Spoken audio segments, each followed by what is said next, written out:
sometimes it's hard to say no. Sometimes it's hard to say no to that person that you love, the person that you deeply care about. I've experienced this in my life in so many situations with girls I've talked to.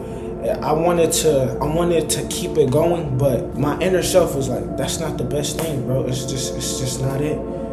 Even with sometimes having conversations with my parents, they want me to do something, but deep inside, I really don't want to do it. So, having that conflict, that internal conflict of having to say no to the people that you love, that's something that I think everybody struggles with. And I feel like the best way to overcome that is simply by realizing that at the end of the day, you have your life to live.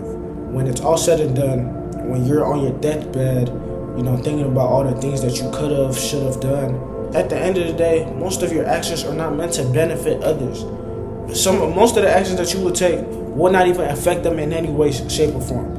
It usually only affects them in a good way, or it doesn't affect them at all. So you just have to start learning to just take actions for yourself.